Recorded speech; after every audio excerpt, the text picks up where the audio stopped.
music facts and trivia. Appreciate you being here. Today's video is rock and roll, but as somebody probably hadn't heard about in a long time, but was a real pioneer of rock and roll, Eddie Cochran. Who was he? And rock and roll, he was a rock and roll pioneer. He died 65 years ago. Eddie Cochran, the music pioneer behind classics like Summertime Blues, was more than just a rock and roll star. He was also one of the key figures who helped shape the genre in the late 50s and early 60s.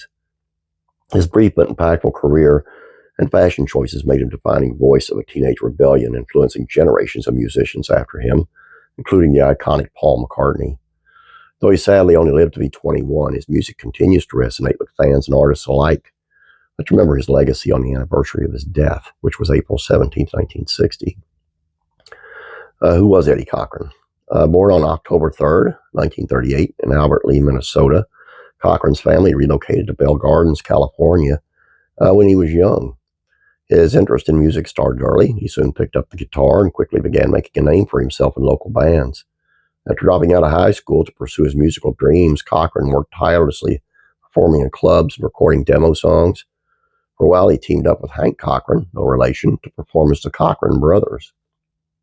However, his first big break came solo when he recorded 20 Flight Rock in 1956.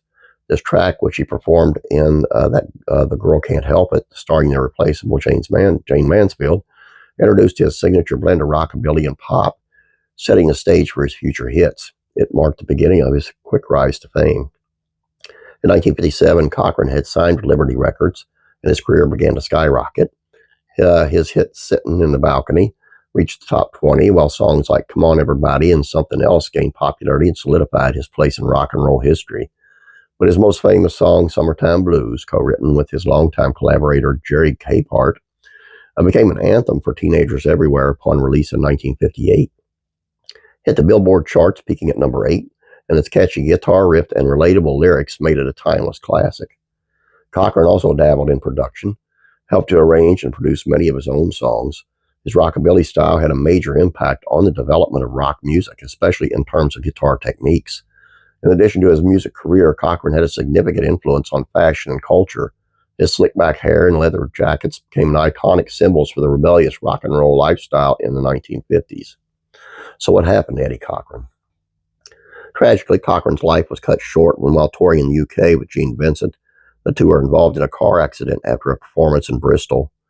The taxi they were traveling in crashed, and Cochran, who was then thrown from the vehicle, suffered a fatal head injury. He died on April 17, 1960, at just the age of just 21.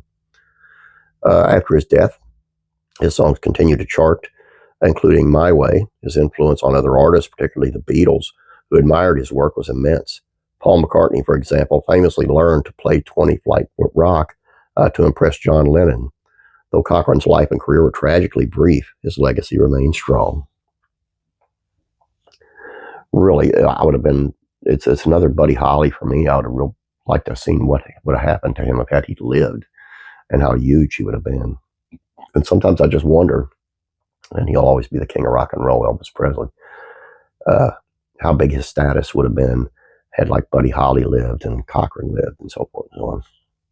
Because they were real runners against Presley. I believe that. But who knows? We'll never know. All I got for you guys. Hope you enjoyed this. Please don't forget to subscribe. Please like this video. I'd appreciate it. You have a great day. God bless you, and I'm praying for you.